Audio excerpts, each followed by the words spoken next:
sit in this chair for 1,000 years and watch the woods consume the neighborhood.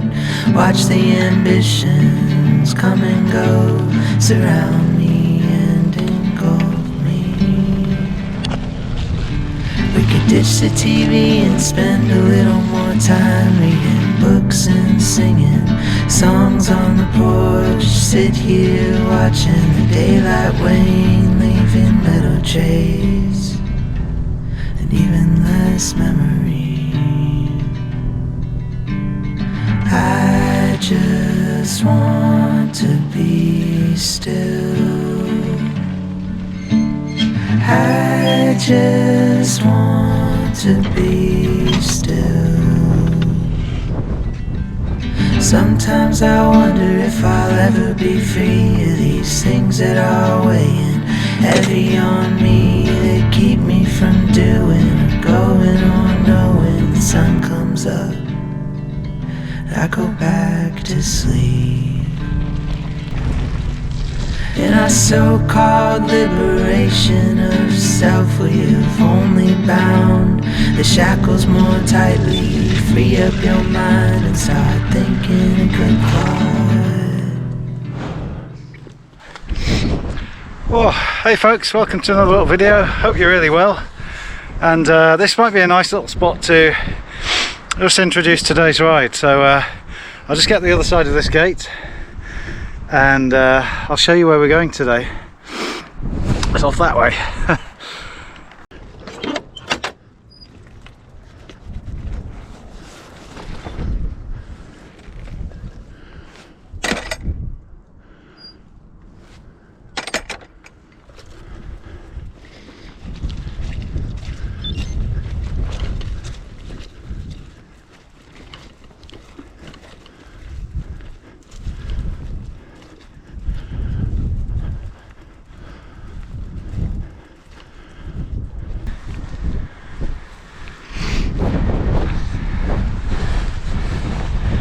This is a nice little vantage point, I think, to kind of check out the direction of today's ride. And this is my little neck of the woods, I suppose, my little corner of the Pennines. And what I'll often do on the mountain bike is just hop over and down to my local lake, which is straight in front of us here. And then you've got the whole of Calderdale snaking off to the right, all the way down to, well, up to Summit, and then down through Walsden and Tobberden and Hebden Bridge and into West Yorkshire, ultimately down to Halifax and across to, I guess, Bradford way. And what I'll often do on the mountain bike is really make my way either down the valley floor, perhaps on the canal towpath, or I'll go up over the tops. And there's just so many fantastic trails and bridleways and routes over in that direction, and all the way up to Blackstone Edge, which is just hidden at the moment behind that collection of bushes. But yeah, just up right on the top on the horizon I can see Blackstone Edge. It'll be pretty windy up there today, I can assure you. What I haven't done though over many years knocking around this area is really explored the other side of the valley. And you know, to do that you have to go down onto the valley road, and there's a little bit of, I suppose, urban type cycling to get up onto the other side. I'll quite often zip through Rochdale and out towards Bacup and Rawtenstall and Blackburn and way over that way on the road bike, and there's some absolutely fantastic roads over in that direction. But I've never really explored this little area, this little sort of rural area off to the left side of the valley, and that's the destination for today's ride. And there's a particular reason, there's a particular sort of spot that I'm interested in getting to and exploring. And the origin of this ride is actually, of all things, getting a haircut about 18 months ago, and maybe I'll get into that as we get more into the ride. But yeah, this is where we are, up in the Pennines, and we're just about to drop down now. A lovely little sort of bridleway track down around the lake, and then we'll drop right down to the valley floor. I'm not sure how much I'll film down there because there might be a little bit of traffic, etc. But once we get out on the other side and we get a little bit closer to today's destination, we'll get the camera back on and I'll check back in with you. But yeah, come on for the ride, pun intended. It's a new route today, new destination. My hat's going to blow off. and let's see where we get to. Okay, let's jump back on the bike and get going. Your mind and be still. Free your mind and be still. Free your mind and be still. And be still.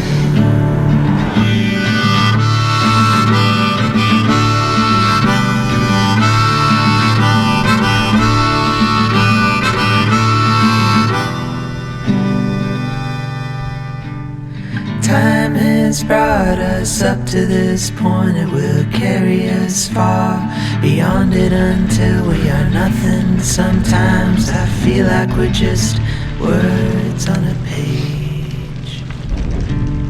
Close your eyes and be still. Close your eyes and be still. Close your eyes and be still. And be still.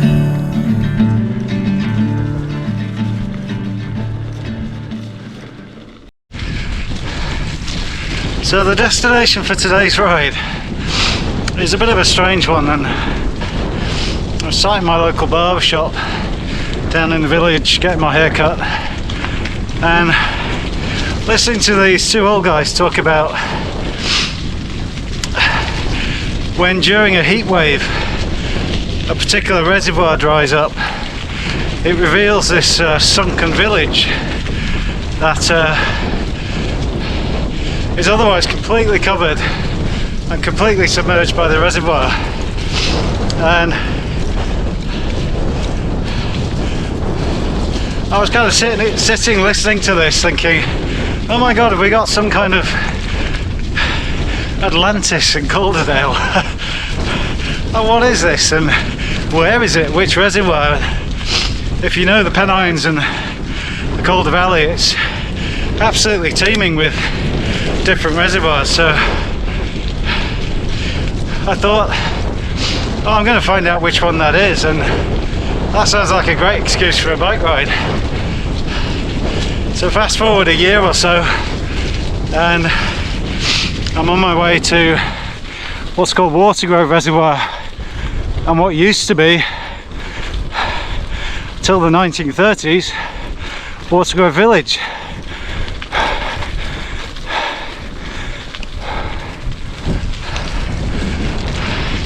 And it's a great little spot to come and explore on a bike, I'll tell you.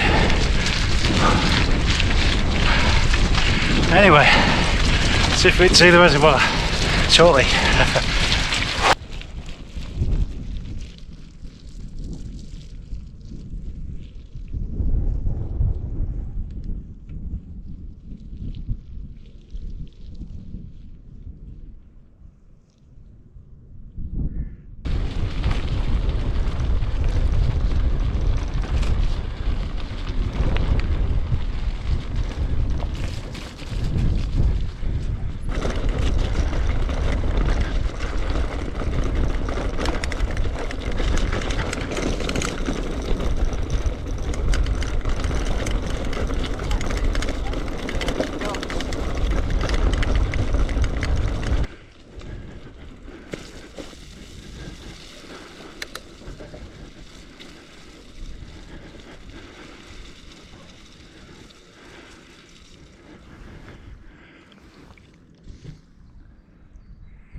Well folks, welcome to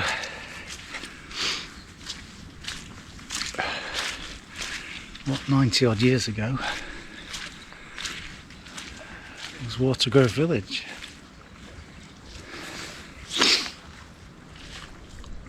It was built in the 1840s Population of about 300 at its peak. Had 3 mills, houses, Methodist church and a pub. And back in the 1930s, Rochdale had a serious issue with water supply. I was having to buy in water from surrounding areas, Bacup and Oldham, places like that. And the local water company, I guess would have been the Borough Council or powers that be, forced compulsory land purchase on Watergrove Village, which used to be right here. In fact, you can still see here the old cobbled road coming out of the village going up north, and then just disappearing down into the reservoir. But yeah, work started I think in the 1930s, and there was some opposition. There was also a lot of support, so I think unemployment was really high in the area at the time, and you know, constructing this created a lot of jobs. But yeah, the village was demolished. Some of it was blown up with dynamite, apparently. A lot of the mill machinery was moved to other locations, kind of salvaged.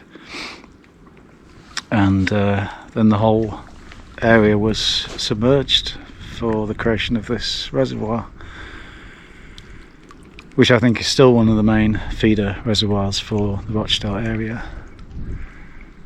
But yeah, the march of progress in this particular case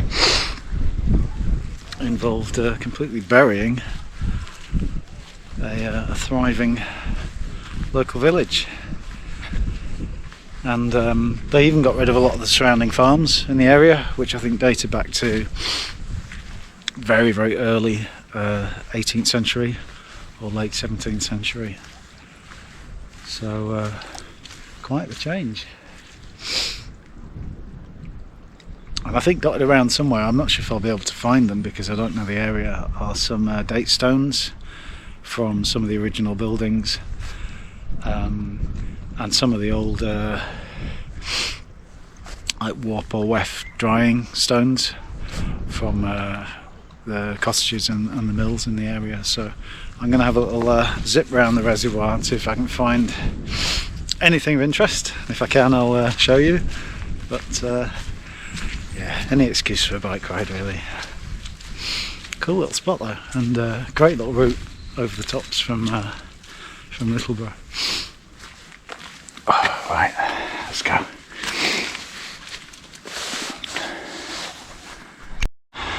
Well folks, not too far from home now, and another great little local ride in the bag. I didn't film too much around the reservoir because it's just too busy being a Sunday afternoon, but a great little spot, and what a wild and remote and windswept little village that Watergrove would have been back in the day. Lovely little spot nestled up in the hills, and yeah, pretty cool to go and check it out, learn a little bit more local history, and have another little location to add to the options list.